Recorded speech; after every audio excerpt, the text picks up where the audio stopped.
Alright, folks, grab your coffee, hell, grab the whole pot and buckle up. Welcome back to Boss Economics World, the only show that cuts through the market noise and tells you what the talking heads on cable news are too scared, or too clueless, to admit. Today's date is October 14th, 2025. And the grand opera of geopolitical theatrics has just started its most deafening act yet. The S&P 500 may have had its best day since May, closing up 1.6% because traders, in their infinite, short-term wisdom, have decided this is all just strategic posturing. Strategic posturing? Folks, that's like calling a Category 5 hurricane a bit of a breeze. What we are witnessing is not a negotiation. It's a high-stakes, multi-trillion-dollar game of economic chicken, played by two leaders who believe that hitting the brakes is a sign of weakness. On one side, we have the return of tariff man, Donald Trump, threatening a casual 100% tariff on Chinese goods. On the other, we have Xi Jinping, who has just shown the world he's not just holding a trump card, he's holding the entire deck of rare earth elements that makes our modern world function. The headlines are all asking the same tired question: who will blink first? Wrong question. The real question is, while we're all fixated on their staring contest, what fundamental pieces of the global economic engine are they breaking, perhaps permanently? This isn't just about tariffs anymore. This is a brawl over supply chains, technological supremacy, and the very structure of the global financial system. So today, we're going to do what we do best. We're going to peel this economic onion layer by layer, from the surface level drama down to the tectonic plates shifting beneath our feet. Let's get into it. Let's start with the surface.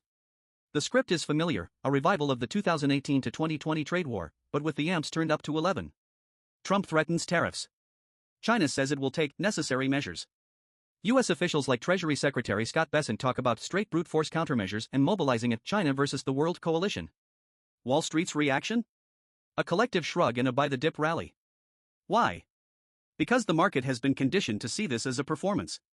A well-rehearsed dance where both sides make extreme threats, inch toward the deadline, and then pull back with a deal that mostly just kicks the can down the road. But let's inject some reality here. The idea that China's export sector can simply withstand tariffs of 50%, as one analyst suggests, misses the point. Sure, the macro data from Monday showed China's shipments growing at their fastest pace in 6 months. That's a great headline for Beijing. But where are those shipments going? Look at the latest data from the U.S. Census Bureau. As of late 2024, Mexico officially surpassed China as the United States' #1 trading partner. Vietnam's exports to the U.S. have surged by over 350% in the last decade. India is next in line. This isn't an accident. This is the China Plus One strategy in action. Companies like Apple, Samsung, and Nike have been painstakingly diversifying their supply chains away from China for years, precisely because of this political risk. So while China's total exports might look robust, its exposure to its single largest and most lucrative consumer market, the United States, is structurally weakening. A 100% tariff isn't just a tax, it's an extinction-level event for thousands of Chinese exporters who are already operating on razor-thin margins and competing with new, hungrier factories in Southeast Asia and Latin America. The market is pricing this as theater, but the stagehands in the real economy are already dismantling the set. Now, let's peel back the next layer. This conflict has graduated from a simple trade dispute over soybeans and steel to a full-blown war fought with every economic weapon available. This is the era of the weaponization of everything. America's arsenal, the tech chokehold. Trump's primary weapon is the tariff, a blunt instrument. But the real power of the U.S. isn't in its port fees, it's in its control over the foundational technologies of the 21st century. The prompt mentions threatening access to jet parts and critical software. This isn't a hypothetical. Remember the Biden-era Chips and Science Act? That was a $280 billion declaration of war on China's semiconductor ambitions. Remember the Entity List, which effectively crippled Huawei's 5G dominance outside of China? The latest move to remove waivers allowing companies like TSMC and Samsung to supply U.S. tech to their fabs in China is the next logical step. The U.S. strategy is clear: keep China stuck in the foundry business, assembling our designs, while America and its allies control the irreplaceable, high-end choke points of semiconductor manufacturing. When Bessent says, "This is China versus the world," he's not just blowing smoke. He's talking about leveraging this network of tech alliances. The U.S. is telling the world, you can have access to our market and our technology, or you can do business with Beijing's state-subsidized tech champions. You can't have both. For most nations and corporations, that's not a choice, it's a foregone conclusion. China's counter-weapon, the rare earth bazooka. For years, the world wondered what China's ace in the hole would be. We have our answer: rare earths. Let's be brutally clear about the scale of this leverage. China doesn't just mine these 17 critical minerals, it utterly dominates the processing stage. As of 2025, China still controls approximately 85% of the global rare earth processing capacity.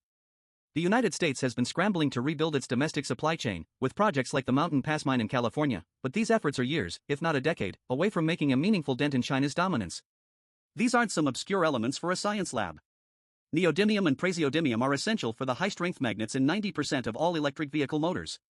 They are critical for wind turbines, drones, and, most importantly for the Pentagon, the guidance systems in Javelin missiles and the advanced sensors of the F-35 fighter jet. When Beijing imposed a blockade on rare earth magnets after the Huawei spat, it wasn't a warning shot. It was, as Besson correctly identified, a bazooka pointed at the supply chains of the entire free world.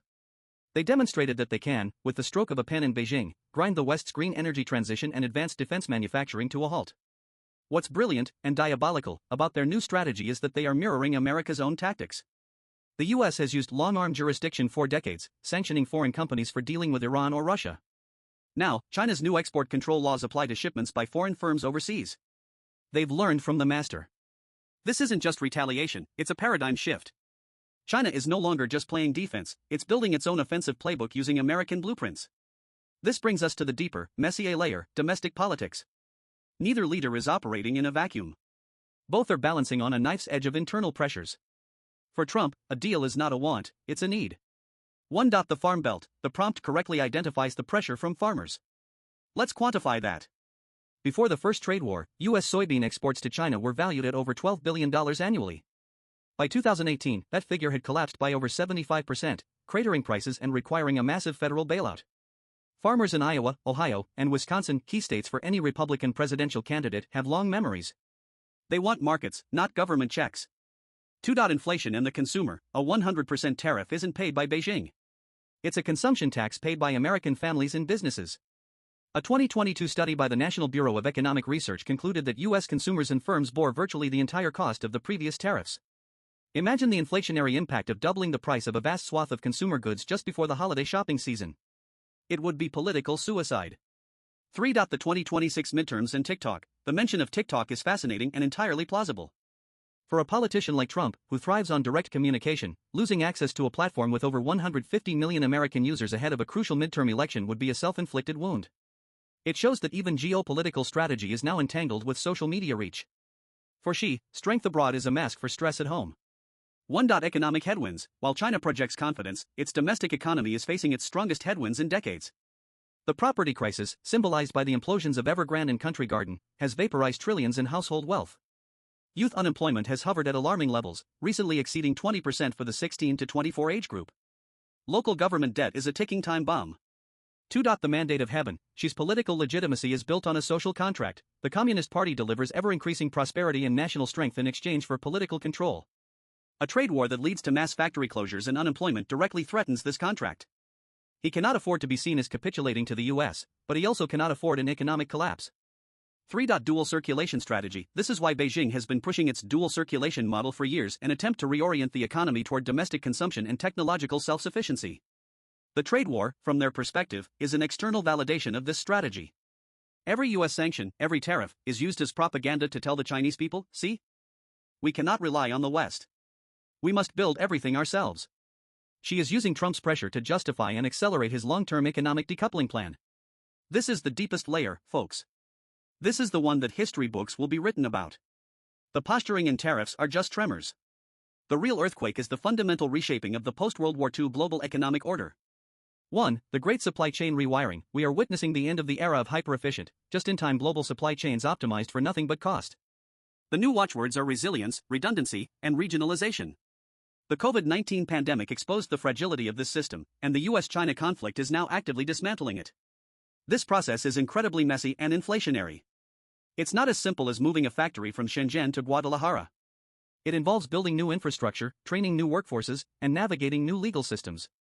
The efficiency losses are immense.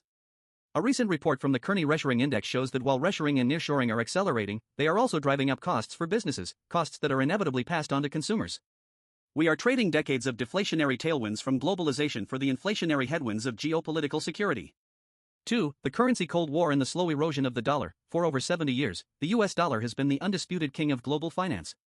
This exorbitant privilege allows the US to run massive deficits and, crucially, to use the financial system as a tool of foreign policy. But every time the US sanctions a country or weaponizes the dollar, it gives rivals like China and Russia more incentive to build an alternative. This is de-dollarization. It's not happening overnight, but the trend is undeniable. The BRICS bloc has expanded, and a core item on their agenda is increasing trade in local currencies. Saudi Arabia, the linchpin of the petrodollar system, is now openly entertaining selling oil to China in yuan. Central banks around the world, particularly those in the global south, have been diversifying their reserves away from the dollar and into gold at the fastest pace in over 50 years, according to the World Gold Council. China's cross-border interbank payment system is being built up as a nascent alternative to the US-dominated SWIFT network. And its digital yuan is a long-term play to bypass the traditional banking system entirely.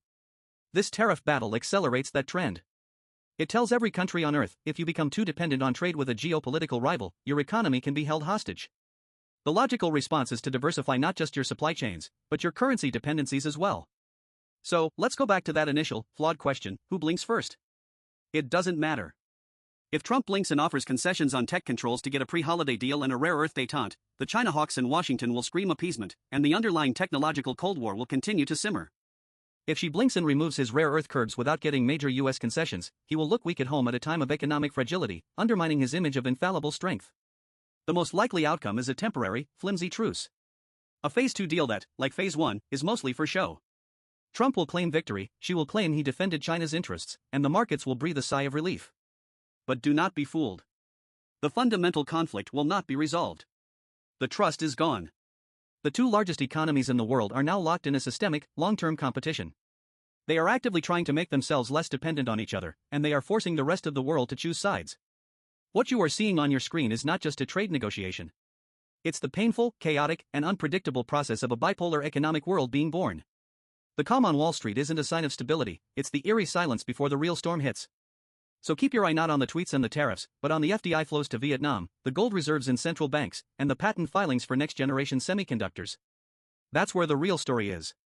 That's where the future of the global economy is being decided. That's all the time we have for today.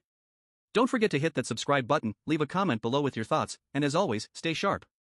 The world is more complicated than the headlines let on.